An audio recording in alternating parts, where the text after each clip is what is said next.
berebut dalam kebaikan. Mungkin bisa berada yang berantem kali saking pengen kebahagiaan. Doanya dulu alhamdulillah, masya Allah. Terus yang hafalannya yang belum lancar, terus mereka merasa sendiri kekurangannya. Kalau saya bapak ini belum hafal, mogok misalkan, dipacu lagi. Tilawahnya, ceramahnya, ya, yang ceramahnya belum lancar, yang belum. Jadi ketika dia sudah tampil sekali aja, dan selanjutnya dia akan punya keberanian untuk tampil mengikuti kegiatan ceramah. Penting banget itu untuk mendidik anak kita menjadi jadi seorang tilawah, membaca Al-Quran yang bagus, menjadi menjadi hafizah, kemudian menjadi penceramah. Nah, dengan demikian dia akan terus menggali, ya, ketika dia ceramah, mencoba untuk membawa ceramah, dia akan terasa kekurangan ini terus akan meningkatkan dirinya menjadi seorang penceramah. Penceramah itu ya menggali ilmu. Ya, ketika dia merasa kurang ilmunya, terus dia menggali lagi, belajar lagi. Itu. Jadi subhanallah. Ya alhamdulillah, yang ucapkan yang Allah atas segala partisipasinya, tenaga dan pikiran maupun hartanya, semoga Allah balas dengan balasan yang berlipat ganda. Amin. Karena apalagi kalau dengan sistem yang sekarang kita pakai, kita menabung untuk kegiatan dalam 1 bulan. Jadi kalau hubungan dengan cara itu kayaknya susah, ya. Yang alhamdulillah itu ada satu cara yang bagus buat kita ketika kita jalankan. Ketika kita nabung, kemudian dengan sedikit demi sedikit, 1.000, 2.000, 2.000, 4.000, 5.000, 10.000 terus, udah kita lepas aja, ya. Kita lepas, jangan disebut-sebut lagi. Ketika diambil baliknya sampai yang mau tahu saya mah, yang penting kita sudah dalam. Ketika kita sebut-sebut lagi atau kita ini lagi, kita beramal tapi kita mengingat-ingat lagi. Jangan kalau amal itu jangan diingat-ingat, lepasin aja. Tuh, jadi alhamdulillah, insya Allah, ya. Jadi apa yang kita lakukan itu menjadi jalan untuk kita semua, ya. Yang kita jalani, baik tenaga kita nggak punya harta, ya tenaga, nggak punya tenaga, ya pikiran. Ya, ketika kita punya ide, punya gagasan yang bagus, kemudian dijalankan, itu terus suatu amal buat kita, ya, akan diberi itu karena Allah Subhanahu wa Ta'ala. Mudah-mudahan ya di tahun depan, ya, kita bisa lebih bagus lagi, bisa lebih baik lagi dari yang sudah kita jalankan. Mudah-mudahan ya kedepannya bisa lebih baik lagi pelaksanaannya. Para ibu sekalian yang dirahmati Allah Subhanahu wa Ta'ala, kita memasuki bulan Muharram. Tanggal berapa kan? Tanggal berapa Muharram habis ya? Belum ya?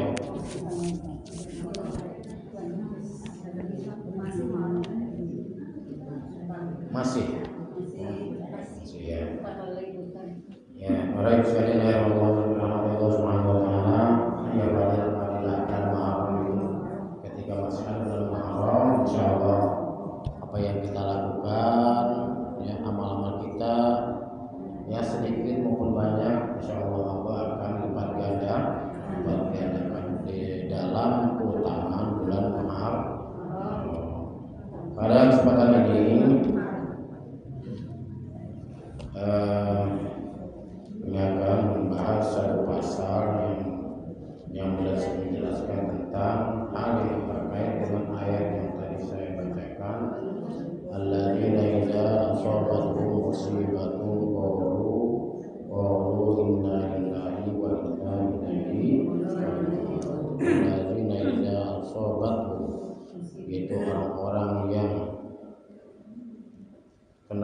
musibah ya.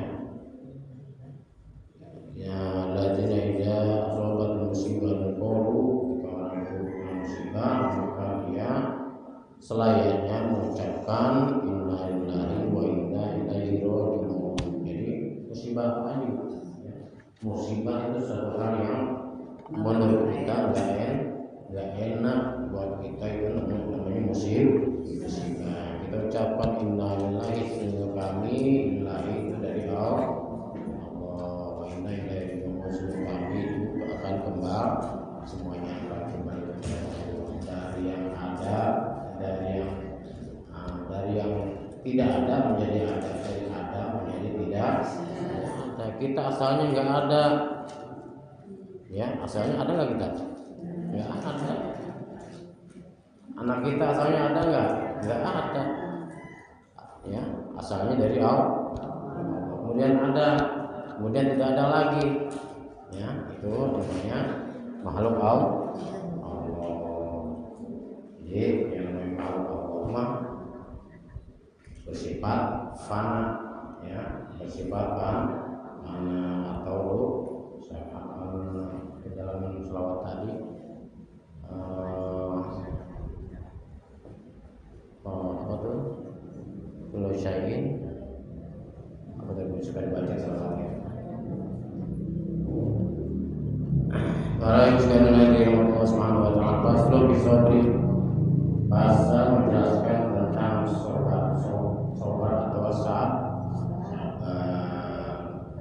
sabar itu menerima sesuatu musibah dan itu kita kembalikan kepada Allah. Seperti tadi kita sadari bahwa dari tidak ada kemudian ada, kemudian yang lanjutnya adalah tidak ada. Harus kita sadari itu. Memang sabar itu berat, ya. Sabar itu berat. Kalau memang enggak sama entengnya dengan ucapan. Sabar itu gampang diucapkan tapi berat untuk dijalankan. Sabar itu terdapat dalam satu kitab yang lain dikatakan dalam syarah kitab Taufik ada 3 macam. Satu, sabar antaatin. Apa sabar antaatin? Yaitu sabar di dalam taat kepada Allah. Berangkat dari rumah ngaji segan banget, ada gangguannya. Iya, berangkat dari rumah mereka belum rapi segala macam, banyak hambatannya. Jadi kalau nggak disikapi dengan sabar mah ngambil lagi, ya. Kalau nggak disikapi dengan sabar nggak jadi. Ya. Nah itu namanya sabar dalam sabar antaatin, sabar dalam taat kepada Allah. Bocah minta ini, minta itu, kita mau berangkat, banyaklah halangannya. Nah, ketika kita sikapi dengan sabar, maka Allah akan menjadikan itu sabarnya sebagai ganjaran, menjadi pahala. Sabar itu menjadi pahala. Kemudian sabar an maksiatin, sabar dari maksiat. Apa itu maksudnya sabar dalam maksiat? Masa maksiat sabar? Gimana maksudnya itu? Sabar dalam maksiat itu adalah ketika kita dalam keadaan susah, tapi ada jalan menuju kesenangan, tapi jalannya jalan yang dimurkai Allah, jalan yang dibenci Allah, jalan yang dilarang Allah. Kita nggak punya duit banget, ada jalan punya duit tapi dengan cara berjudi. Ada nggak begitu? Hah? Ya bisa saja terjadi. Atau orang itu ada tapi dia meminta mencari sesuatu yang lebih dari yang ada. Ya. Jadi berarti dia nggak sabar. Saya pengen meningkatkan ekonomi saya ikut judi. Zaman sekarang namanya judi online, slot ya. Dan juga belum tahu sholat kayak gimana. Sholat tadi gak sholat itu. Ya, ya. Udah gampang banget sekarang di HP, udah tinggal klik aja masuk ke dalam perjudian online. Dan itu bukan nggak pakai duit, pakai duit nggak pakai duit tuh nggak jadi judi. Ya, misalkan 25.000 jadi dapat sejuta, itu yang jadi pemikatnya itu 25.000 jadi dapat sejuta. Kok tahu sih? Nah, itu kata orang yang sudah menjalan, ya 25.000 dapat sejuta itu menarik mau? Menarik. Saya pengennya dia sejuta, tapi punya dia cuma 25.000, udah menjadi masuk judi online. Ketika kita nggak sabar, udah enteng aja bu. Enteng itu di 25.000, ya mungkin buat kita yang kita anggap itu murah. Enteng aja kita masukin ke apalah, mungkin kita masukin ke bank, kemudian kita transfer ke pengelolanya, gitu dapat lagi 1 juta. Nah orang itu berarti tidak bisa mengelola kesabaran. Ketika dia meninggalkan kesulitan, kekurangan, dia tidak mau menjalani hal yang dilarang Allah seperti tadi, jalan yang tadi, maka orang tersebut termasuk kepada orang yang sabar. Itu namanya sabar an maksiat, sabar dari perbuatan nggak mau saya biarin 25.000 juga, mudah-mudahan ini jadi berkah, bisa lebih dari apa yang dilakukan oleh orang pelaku judi. Yang untung siapa? Pasti bandar. Ya, di mana-mana judi itu yang untung itu bandar. Orang pelaku judi mah nggak ada yang pernah kaya. Yang ada juga banyak kan perceraian dari judi. Banyak semenjak judi ini. Iya. Dengan sebab judi, kehidupan masyarakat menjadi acak-acakan. Yang suami istri jadi cerai. Karena duit gajinya habis dipakai duit, tanggung. Iya. Kemudian yang membunuh, ya perempuan membunuh lakinya karena duit gaji habis dipakai duit untuk baru bayar tuh viral. Itu kayak aparat, ya aparat orang mati. Ya ketika dia nggak sabar itu, ya nggak mau menerima apa yang ada dan nggak berusaha mencari jalan yang diridhoi Allah. Yang suami istri, suaminya dibunuh, dibakar, macam-macam. Tingkat perceraian semakin tinggi dengan adanya perjudian, perampokan, penipuan dan segala macam. Efek dari perbuatan judi itu banyak banget. Bisa merampok, begal, yang melakukan sesuatu yang melanggar kemanusiaan, sombong, mencarikan istri dan cakap-cakap. Anak yang udah perceraian, anak-anak juga pasti acak-acak, nggak ada yang ngurus, jadi broker pun dan lain sebagainya, banyak negatif. Makanya dalam Al-Quran diwanti-wanti banget. Innamal khamru wal maisir wal azlam rijsun min amali syaitan. Ya, judi kemudian nasib itu rijsun min amali syaitan, makanya disebut rijsun oleh Al-Quran. Rijsun itu adalah pangkal dari sebuah sumber dari semua kejelekan. Itu namanya rijsun. Makanya judi itu bisa disebut sebagai pangkal atau sumber dari sebuah keburukan. Ya makanya rasakan aja ketika dia melakukan yang kaya pun bisa jadi miskin. Ya, jangan berjudi bukan malah yang kaya bukan malah kaya, yang ada malah miskin. Seandainya dia beruntungkan enggak akan berkah, enggak akan abadi. Nah, ketika orang tidak sabar dalam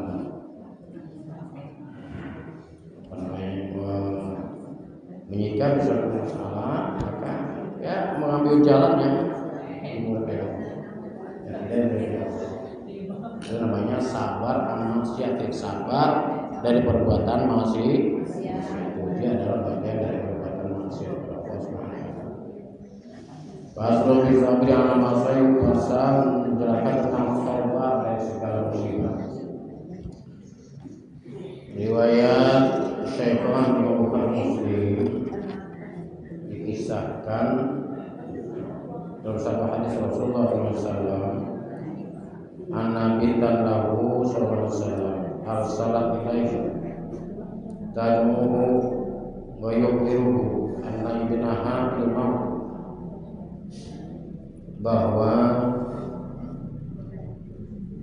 anak perempuan dari Rasulullah SAW mengutus pada seorang, kemudian menghabarkannya anak ibnaha bil maut, sesungguhnya anak dari anak perempuannya bagi Rasulullah SAW bil maut itu dalam keadaan sudah meninggal. Faqala Rasulullah SAW, maka Rasulullah SAW berkata kepada utusan tadi, irji ilaiha, kembalilah kamu kepada bintang tadi, kepada anak perempuannya Nabi. Fakhbirha, kabarkanlah kepadanya, innallaha ma'u'iza walahu ma'u'tiya, sesungguhnya Allah Subhanahu wa taala itu akan mengambil sesuatu yang sudah Allah berikan. Paham gak? Nabi berbicara kepada utusan anak perempuannya itu yang memberitahu bahwa cucunya itu meninggal dunia, menitipkan ucapan kepada si orang yang diutus tadi. Dikatakan pada orang utusan tadi, utusan anaknya itu, anak perempuannya itu yang memberitahu, mengabarkan Nabi bahwa cucunya meninggal. Dikatakan oleh baginda Rasulullah SAW, innallaha ma'u'iza lahu ma'utiya, sesungguhnya Allah Subhanahu wa taala akan mengambil sesuatu yang sudah Allah berikan. Artinya Nabi punya anak perempuan, kemudian anak itu punya anak lagi namanya cucunya itu meninggal. Kabarkanlah kepada Nabi bahwa cucunya itu meninggal. Kasih tahu, kabarin kepada si anak perempuan tadi, anaknya Nabi, bahwa Allah azza wa jalla ma'u'iza ma'ulahu ma'utiya, Allah akan mengambil sesuatu yang sudah Allah berikan, ya, mengambil sesuatu yang Allah berikan. Anak adalah pemberian Allah. Sesuatu yang sudah diberi akan diambil lagi. Maka itu harus kita sadar. Jadi memang berat, ya, berat. Ada memang karena kita yang mengandungnya, kita yang menguruskannya, kita yang membesarkannya, dia yang biayanya ketika kita ditinggalkan oleh anak kita, seandainya kita itu wajar, ya, kesedihan kita adalah wajar, tapi harus segera dikembalikan bahwa itu adalah pemberian Allah dan suatu saat akan diambil oleh Allah. Mau kita walau mampu ya, wa kullu shay'in tahu diajarin, dan setiap sesuatu insya Allah kita memiliki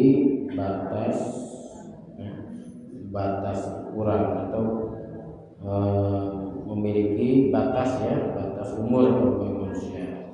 Famurha, maka perintahkan olehmu kepada anakku yang perempuan tadi, pal tasbir wa tahtasib, maka segeralah bersabar. Informasikan, bilangin ya anak saya, bersabarlah, wa tahtasib, dan mencari ridho Allah lah, mencari ganjaran Allah lah.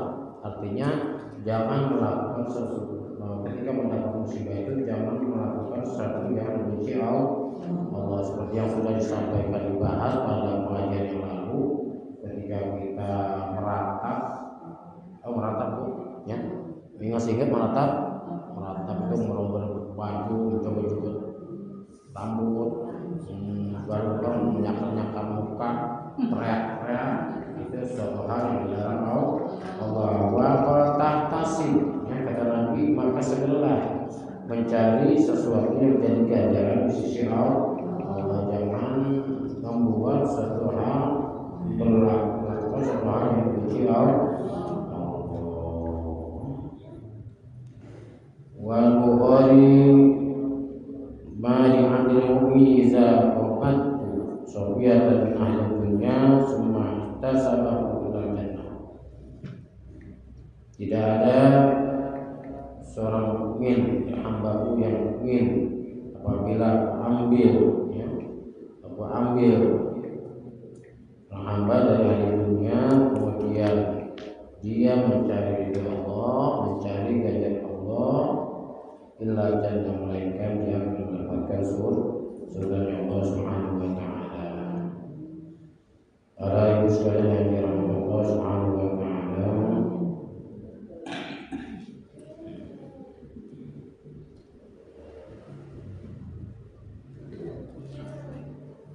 wa warada fi hadis man qadara salasatan minal waladi lam yablughul insa kan lahu hisman minal nari.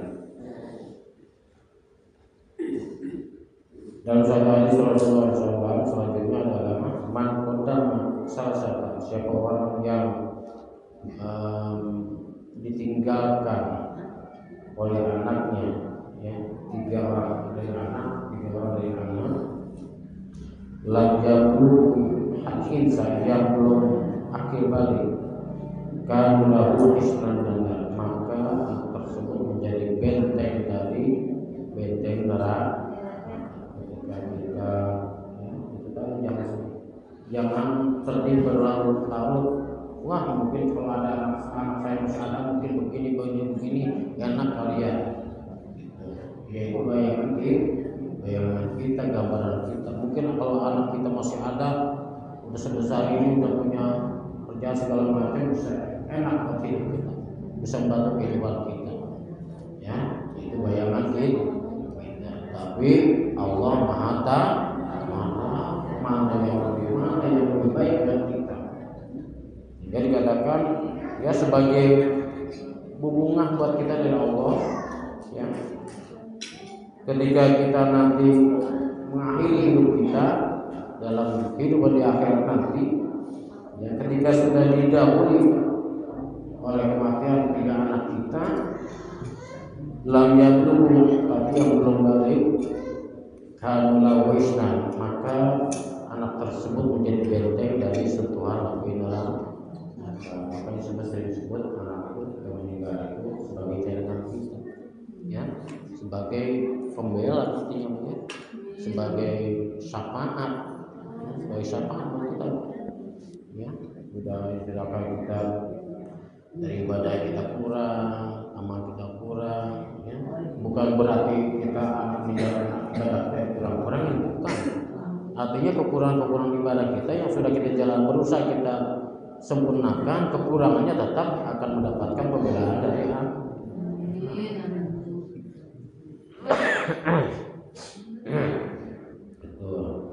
Pada masalah saling menolong lagi itu hisab. Kalau mau hisab, bahwa hadis Muslim adalah jamaah misul jannah, ayat Abu Wabi. Dari hadis Imam Muslim bahwa anak itu, yang anak kita itu adalah sebagai nantinya akan menjadi sebagai penjaga pintu surga. Artinya yang menjauh ke surga. Anak kita akan meringankan segala kekurangan dosa-dosa kita. Nah, nanti anak kita akan pergi depan pintu surga. Adalah surga. Ayat hujan bagi tatalah kuahu apa awkola awai bayar kudu bisa yang itu nanti ya, ketika meninggal dua itu akan menyambut kita, akan menyambut kita di depan pintu surga. Makanya itu tadi, karena ini babnya adalah bab sabar, kita kembalikan ketika ada musibah seperti itu, kita kuatkan diri kita dengan penuh kesabaran bahwa kita ini dari tidak ada, anak misalkan dari tidak ada, kemudian ada dan kembali tidak ada. Kita sadar bahwa semuanya berasal dari Allah dan kembali kepada Allah. Insya Allah, jika kita sadar menjadi semua demikian yang akan kita sampaikan. Maaf. Wallahu a'lam bishawab. Assalamualaikum warahmatullahi wabarakatuh.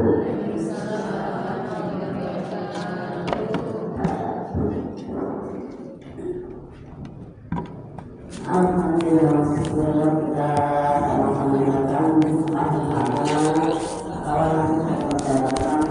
kita supaya kita bisa memakainya atau kita mengambil yang bagus dibuang yang jelek-jelek itu ya, seperti itu kita pakai.